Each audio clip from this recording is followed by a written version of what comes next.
तप्त कांचन गौरांगी राधा वृंदावनेश्वरी वृषभानुसुते देवी प्रणमामि हरिप्रिये। शुभ प्रभात देवियों एवं सज्जनों, कृष्ण संदेश सुधा चैनल के माध्यम से मैं धर्म प्रकाश भदौरिया गीता विश्लेषक गीता की ज्ञान गंगा में अवगाहन हेतु उपस्थित आप सभी प्रबुद्ध एवं विद्वान श्रोताओं का हार्दिक अभिनंदन एवं कोटि कोटि वंदन करता हूँ।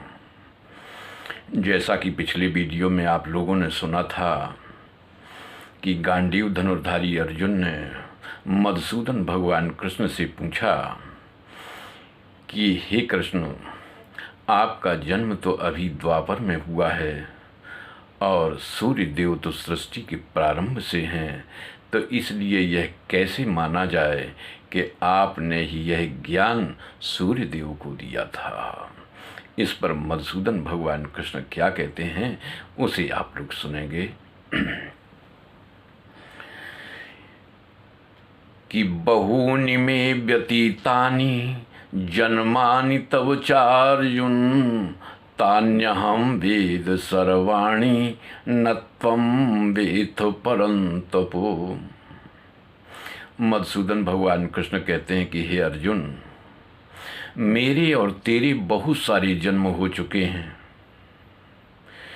जिनके विषय में मैं सब कुछ जानता हूँ, लेकिन तू सब कुछ भूल चुका है, तुझे कुछ भी मालूम नहीं है। यहाँ पर विशेष रूप से ध्यान देने वाली बात यह है कि मधुसूदन भगवान कृष्ण सर्वज्ञ हैं, साक्षात ज्ञान स्वरूप हैं, साक्षात परमात्मा हैं, इसलिए वे जातिस्मर हैं, यानी उनको सब कुछ ज्ञात है। किंतु यह बात अर्जुन में नहीं। अंश रूप जीवात्मा और परमात्मा में यही अंतर होता है।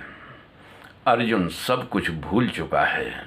अर्जुन यदि भूला न होता तो शत्रुओं को मारने वाला जो काम है वह शायद उससे बनता नहीं। इसलिए अर्जुन का भूलना ही अच्छा है। अब आगे भगवान क्या कहते हैं उसे आप लोग सुनेंगे कि अजोपि सन्नव्ययात्मा भूतानामीश्वरोऽपि सन् प्रकृतिं स्वामधिष्ठाय संभवाम्यात्ममायया।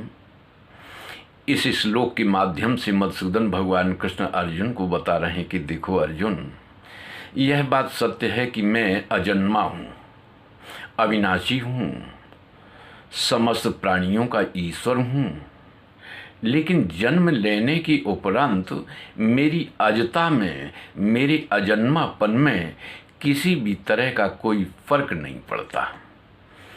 मैं शरीर रूप से भाषित होने पर ये मत समझो कि मेरी ईश्वरता में कोई फर्क पड़ता हूँ। लोगों को मैं शरीरधारी के रूप में दर्शित होता हूँ, इसका मतलब ये नहीं है कि मैं ब्रह्म से अब्रह्म हो गया। क्यों? क्योंकि मैं इस भौतिक शरीर के साथ जन्म नहीं लेता हूँ।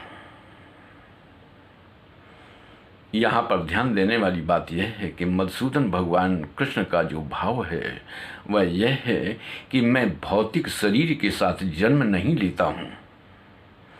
अव्ययात्मा यानी जन्म लेने के बाद भी मरता नहीं हूँ। ध्यान देंगे, इस श्लोक के अंतर्गत एक शब्द आया है जिसे जो संभवामी, संभवामी से अभिप्राय है सम्यक भवामी। इसका अर्थ हुआ ठीक वैसे का वैसा, यानी जन्म लेने के बाद भी ठीक वैसे का वैसा ही रहता हूं।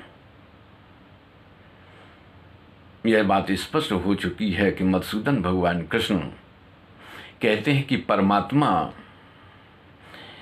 इस नाशवान भौतिक शरीर के साथ जन्म नहीं लेता है, वह तो सृष्टि का ईश्वर रहते हुए जन्म लेता है।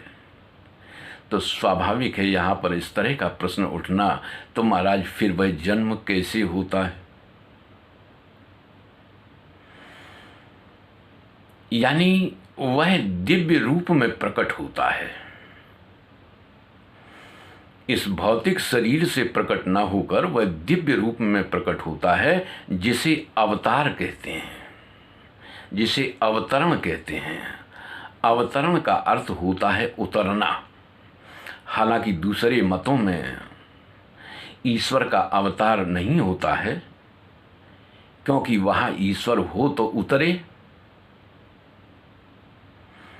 उदाहरण के तौर पर आप जैन मत को देख लीजिए, बौद्ध मत को देख लीजिए, उनके यहाँ ईश्वर का अवतार नहीं होता, उनके यहाँ परमात्मा का अवतरण नहीं होता, बल्कि यह जीव शुद्ध होकर ऊंची स्थिति में पहुंचता है। वही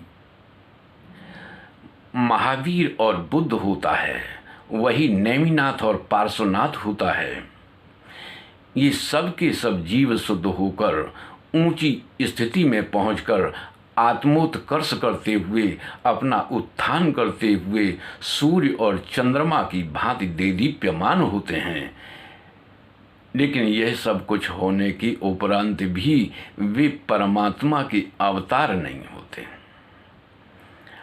अब आप ईसाई मत के अनुसार देख लीजिए, ईसाइयों में भी ईश्वर होता तो है, उनका भी ईश्वर सर्वज्ञ है, उनका ईश्वर निराकार है,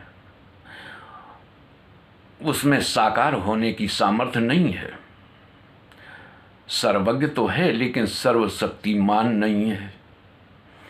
इसी तरह मुस्लिम मत के अनुसार देख लीजिए, उनके यहाँ भी ईश्वर है, लेकिन उनका भी ईश्वर निराकार है, वह भी साकार होने की सामर्थ्य नहीं रखता। उनका भी ईश्वर सर्वज्ञ है, किंतु वह सर्वसमर्थ नहीं है। यह सर्वसमर्थता तो हमारे अपने ही ईश्वर में है। वह जब चाहे समय और परिस्थिति के अनुसार प्रकट हो जाता है। वह अद्वितीय है, लेकिन अद्वितीय होने के उपरांत भी वह सर्व रूप में प्रकट होता है। सा सर्वम अभवत, लेकिन परिणामी नहीं होता, यानी उसे किसी भी तरह का परिणाम नहीं भुगतना पड़ता, यानी वह कर्म बंधन में नहीं आता। आगे एक शब्द आया है कि प्रकृतिम स्वामधिष्ठाय, अपनी प्रकृति को ध्यान में रखते हुए, अपनी प्रकृति का आश्रय लेते हुए, यानी परमात्मा की प्रकृति क्या है? परमात्मा की प्रकृति है अव्यक्त से व्यक्त होना, अव्यक्त से व्यक्त होना। अब माया, आगे शब्द आया है माया। इससे अभिप्राय यह है कि परमात्मा ऐसा जादूगर है कि वह अपने को